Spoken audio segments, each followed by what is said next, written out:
किसान भाइयों को हरित गृह विशेषज्ञ राजेश सैनी का नमस्कार। किसान भाइयों, आज का जो विषय है हमारा वो है संरक्षित खेती, लाभप्रद खेती। तो सबसे पहले आओ जानते हैं संरक्षित खेती क्या होती है। संरक्षित खेती एक तरह की आधुनिक और वैज्ञानिक तौर से की जाने वाली खेती है, जिसमें कि हम पेड़ पौधों को एक कृत्रिम संरचनाएं बनाकर उसमें उगाते हैं और उनसे उच्च गुणवत्ता का उत्पाद और उत्पादन प्राप्त करते हैं। और इसके लिए हम उसका कृत्रिम जो संरचना है उसमें तापमान, आर्द्रता, वायु का आवागमन, प्रकाश की तीव्रता, इन सब का वातावरण नियंत्रण करते हैं। तो इस प्रकार से जो खेती की जाती है उसे हम संरक्षित खेती कहते हैं। और इसमें हम फसल को, जो फसल हम उसमें उगा रहे हैं उसमें हर बाहर के मौसम की अपेक्षा संरक्षण प्रदान करते हैं। किसान भाइयों, आज का जो दौर है वो जलवायु परिवर्तन का दौर है। अचानक बरसात आ जाती है, अतिवृष्टि, अनावृष्टि, कभी ओला कभी पाला।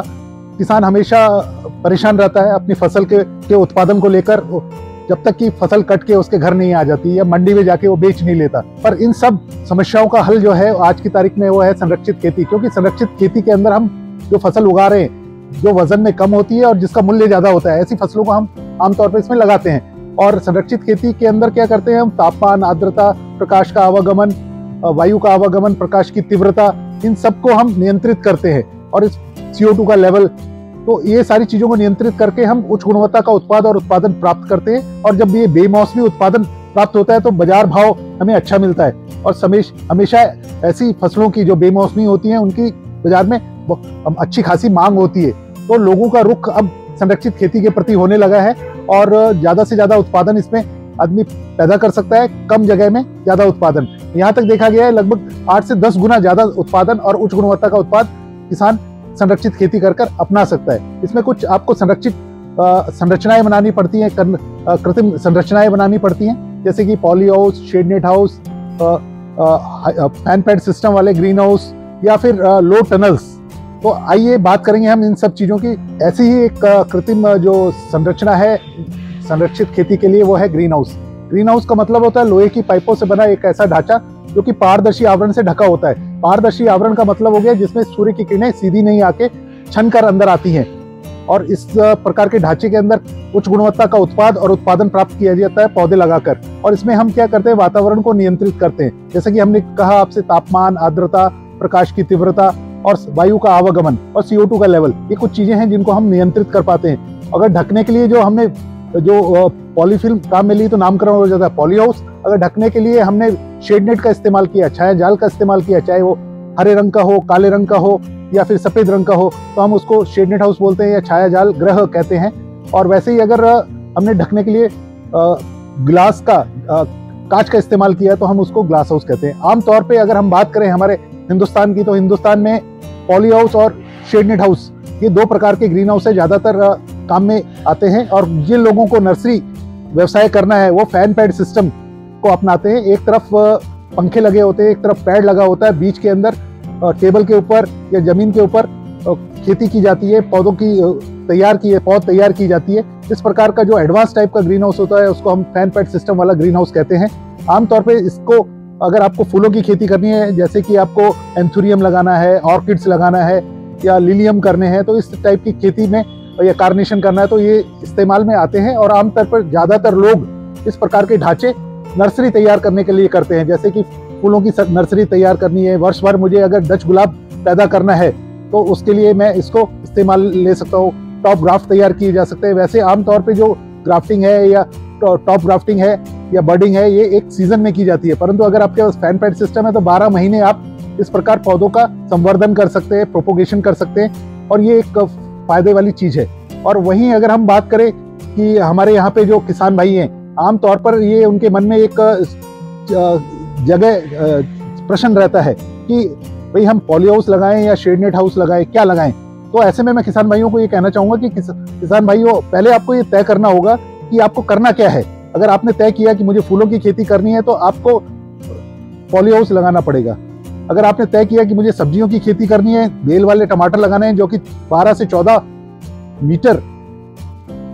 14 फुट की हाइट ग्रहण करते हैं, तो इनको अगर आपको लगाना है तो इसमें शेड नेट में लगा सकते हैं। अगर आपको बेल वाली शिमला मिर्ची लगानी है, चाहे वो लाल रंग की हो, पीले रंग की हो, जामुनी रंग की हो, नारंगी रंग की हो, हरे रंग की हो, या फिर आपको दूसरी फसल जैसे कि खीरे, बीज रहित खीरे, जिसको कई लोग आजकल चाइनीज खीरे के नाम से भी जानते हैं, ये इसमें बीज नहीं होते हैं, आप परिपक्व बीज होते हैं। तो इस तरह की खेती अगर आपको करनी है तो आप शेड नेट हाउस में भी कर सकते हैं। अगर आपको नर्सरी लगानी है, फल वाले पौधों की लगानी है, सुगंधित पौधों की लगानी है या सजावटी पौधों की लगानी है, तो वो सारी चीज भी आप शेड नेट में कर सकते हैं। परंतु अगर फूलों की बात करें तो फूल के लिए मात्र एक ही आपके पास संभावना है, वो है आपके पास पॉली हाउस।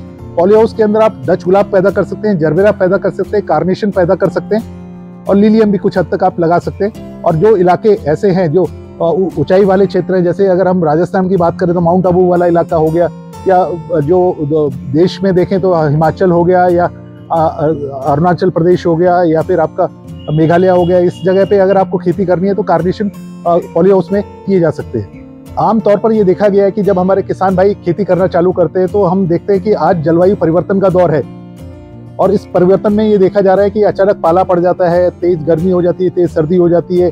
तो इस सब चीज़ों से बचाने के लिए और फसल को ज़्यादा उत्पादन लेना है और ज़्यादा पैदावार लेनी है, गुणवत्ता का उत्पाद लेना है, तो उसके लिए लो टनल्स जो है, जो लो का मतलब हो गया कम ऊंचाई वाली और टनल्स का मतलब हो गया सुरंगनुमा ढांचा, ये लगाए जा सकते हैं। और आमतौर पर ये देखा गया है कि जो मैदानी इलाके हैं जैसे कि राजस्थान हो गया, आपका हरियाणा हो गया, गुजरात हो गया, ये इलाके जो हैं यहाँ पे जो लो टनल्स है आमतौर पे हम लोग 15 दिसंबर से लेके 15 जनवरी तक बनाते हैं।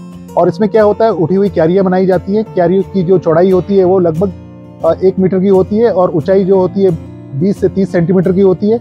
और ऊपर की जो अगर हम चौड़ाई देखें तो 90 सेंटीमीटर की होती है। दो क्यारियों, उठी हुई क्यारियों के बीच में आने जाने का रास्ता 50 सेंटीमीटर रखा जाता है और इन क्यारियों के ऊपर ड्रिप लाइन बिछाई जाती है, बूंद बूंद सिंचाई तंत्र लगाया जाता है कि जो कि इनलाइन ड्रिपर होता है। इनलाइन ड्रिपर का मतलब हो गया काले रंग की लेटरल पाइप होती है, उनमें छिद्र पहले से ही कंपनी की तरफ से होते हैं, इनको इनलाइन ड्रिपर कहते हैं। जब जो फसलें पास लगाई जाती है, आमतौर पे फूलों की खेती हो गई या सब्जियों की खेती हो गई, तो उसमें इनलाइन ड्रिपर्स होते हैं। अगर फलों की खेती करनी है, आपको आम लगाना है, अमरूद लगाना है या नारंगी लगानी है या कोई और भी फल वाली पौधा लगाना है, तो उसमें जो ऑनलाइन ड्रिपर्स काम में लिए जाते हैं। अब उसके पश्चात इसके ऊपर एक प्लास्टिक की परत बिछा दी जाती है जिसको कि हम मल्च कहते हैं। मल्च बहुत ही उपयोगी होती है क्योंकि मल्च से बहुत सारे फायदे हैं। मल्च जो है उसका रंग अगर आप देखोगे तो आजकल एक तरफ चांदी कलर होता है, एक तरफ काले रंग का होता है। पूर्व में ये काले रंग का ही आता था, परंतु अभी 2 रंग वाला जो मल्च आता है बेहद उपयोगी है। और चांदी कलर जो है वो आकाश की तरफ रखना है और जमीन की तरफ जो जिसका मुंह करना है वो है काला रंग। और इसमें एक निश्चित दूरी पे पौधों के लिए छेद किए जाते हैं और उसके पश्चात आपको सब्जी वाले पौधे लगाने हैं वो आप लगा सकते हैं।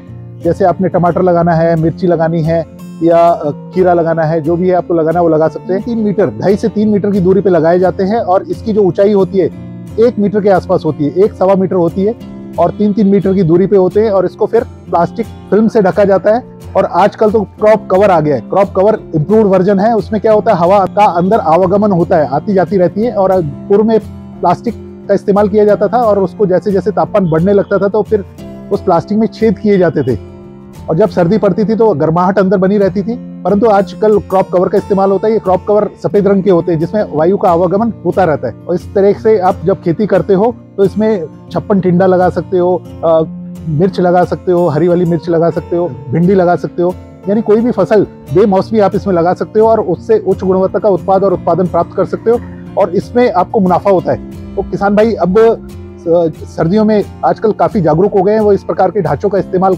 करने लगे हैं और ये ढांचे काफी सस्ते पड़ते हैं और सरकार के द्वारा इस पे अनुदान भी दे है। यहाँ ग्रीन हाउस की बात करें, पॉली हाउस की बात करें, शेड नेट हाउस की बात करें तो वो काफी महंगा साबित होता है, परंतु उस पर भी गवर्नमेंट के द्वारा अनुदान प्रदान किया जाता है। तो आप नेशनल हॉर्टिकल्चर मिशन के द्वारा और नेशनल हॉर्टिकल्चर बोर्ड के द्वारा जो परियोजनाएं हैं, जो स्कीम्स हैं, उनका किसान भाई फायदा उठा सकते हैं और इस प्रकार की संरक्षित ढांचों को अपने खेतों में स्थापित कर अच्छा मुनाफा कमा सकते हैं। यहाँ मैं किसान भाइयों को ये बताना चाहूंगा कि जो युवा है किसान, जो किसान के बेटा किसान नहीं बनना चाहता, ये कि विडंबना है। और धीरे धीरे ये देखा जा रहा है कि अगर इसी तरीके से चलता रहा कुछ वर्ष और तो हमें एक वैकेंसी निकालनी पड़ सकती है कि भाई हमें कृषकों की आवश्यकता है खेती करने के लिए।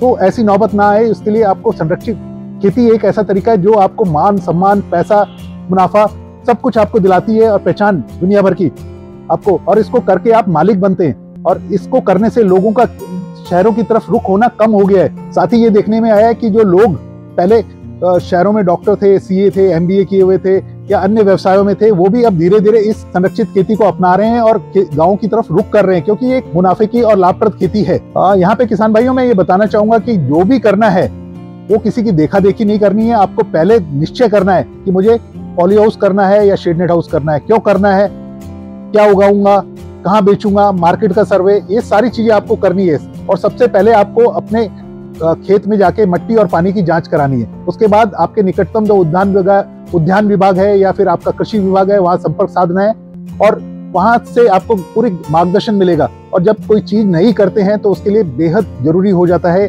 प्रशिक्षण। और प्रशिक्षण आपको कृषि विज्ञान केंद्रों के द्वारा, कृषि अनुसंधान केंद्रों के द्वारा, कृषि यूनिवर्सिटीज है वो करती हैं, और साथ में कुछ प्राइवेट संस्थान भी हैं, वो भी आपको ट्रेनिंग्स प्रदान करते हैं। तो जहाँ पे भी आपको सहूलियत मिले वहां से आप ट्रेनिंग लें और उसके बाद में इस संरक्षित खेती को अपनाएं। इससे क्या फायदा होगा कि आपको इसमें कहाँ त्रुटि होने का डर है, कहाँ गलती कर सकते हो, वो सारी गलतियों से आप बच पाओगे और पहली बार में ही आप इस तरह की नई तकनीक को अपनाकर मुनाफा कमा पाओगे। तो ये सब चीजों का आपको ध्यान रखना है। और सबसे इंपॉर्टेंट जो बात होती है, ग्रीन हाउस लगाना एक बात है, परंतु इसकी देखभाल करना दूसरी बहुत ही महत्वपूर्ण बात है। जब आप ग्रीन हाउस लगाते हैं तो ग्रीन हाउस का ढांचा लगाते समय आप ये ध्यान रखें, जो आपने पॉली हाउस लगाया है वो 18 से 20 वर्ष चलने वाला है। उसकी जो फिल्म है तीसरे या चौथे वर्ष आपको बदलनी पड़ती है, परंतु जो फ्रेमवर्क है वो 18 से 20 साल चलता है। ऐसे में आपको ध्यान रखना है कि जब भी तेज हवाएं चलती है, अगर राजस्थान की बात करें या हरियाणा की बात करें या आसपास के मैदानी इलाकों की बात करें, तो कई जगह तेज हवाएं चलती है जिसकी वजह से पॉली हाउस की जो फिल्म है वो ढीली हो जाती है। तो उस समय आपको घूम के देखना है कि पॉली हाउस की जो फिल्म है कहीं से लूज तो नहीं हुई है। अगर लूज हो गई है तो जैसे ही तूफान खत्म हो जाता है या तेज हवाएं बंद हो जाती हैं तो आपको जाके देखना है, और जहाँ पे वो ढीली हो गई है उस पे जो जिगजैग स्प्रिंग है उसको खोलना है, उसके बाद उसको खींच के वापस टाइट करना है। पॉली हाउस की जो फिल्म है हमेशा खिंची हुई होनी चाहिए, एकदम तनी हुई होनी चाहिए। वहीं अगर हम शेड नेट हाउस की बात करें तो शेड नेट हाउस की जो जाली है, छाया जाल है, जो हरे रंग का है या सफेद रंग का है या काले रंग का है, तो वो थोड़ा ढीला होना चाहिए, हवा के साथ ऊपर नीचे हो सके। तो ये चीजों का आपको ध्यान रखना है। और दूसरा, समय समय पे हमको उस पे जो दरवाजे हैं उसकी ग्रीसिंग करनी है, नट बोल्ट है उसके ऊपर भी आपको समय समय पे ये चेक करना है कि वो ढीले तो नहीं हो गए। तो ये सारी चीजें, टेलीस्कोपिक जो है उसका फाउंडेशन टेलीस्कोपिक होना चाहिए, पाइप का बना हुआ ढांचा ज्यादा मजबूत होता है। और जो चीजें हैं जैसे आपका जो अलाइनमेंट है, और साथ में सबसे महत्वपूर्ण होता है उसकी गटर, जो ग्रीन हाउस होता है उसका गटर होता है। आप देखिए ऊपर देख रहे हैं आप गटर, जिसमें बरसात का पानी बह के जाता है। आप देखिए ये गटर, और ये पानी को आप इकट्ठा कर सकते हैं और वाटर हार्वेस्टिंग करके, और इसमें आप एक कृत्रिम पॉन्ड बना सकते हैं और उस पर भी सरकार के द्वारा अनुदान दे है। तो इस तरीके का इस्तेमाल कर सकते हैं। कुछ जगह पे पानी की कमी होती है तो उसमें हम बूंद बूंद सिंचाई तंत्र तो अपनाते ही हैं। साथ में जो आपका पानी आ रहा है, जमीन से आ रहा है, उसका अगर पीसी और पीएच ज्यादा है तो आप उसके साथ अपना जो बरसात का पानी है उसकी ब्लेंडिंग कर सकते हैं, उसको मिक्स कर सकते हैं और उस पानी का उपयोग कर सकते हैं। इस प्रकार से आप 1 या 2 फसल लेने में सक्षम हो जाते हैं। तो ये सब तरीकों को आपको अपनाना होगा और समय रहते आपको संरक्षित खेती अपनानी होगी। आज का जो समय की मांग है वो है संरक्षित खेती। ये एक तरह से हमारे देश की सेवा भी है, क्योंकि हम शहरों की तरफ जो हमारे युवा रुख कर रहे हैं उनको हम रोक रहे हैं और शहरों पे दबाव कम हो रहा है। तो आओ संरक्षित खेती करें, मुनाफा कमाएं। धन्यवाद। आप सुनते रहिए रेडियो पिटारा, मिस्ड कॉल लगाओ, सुनते जाओ।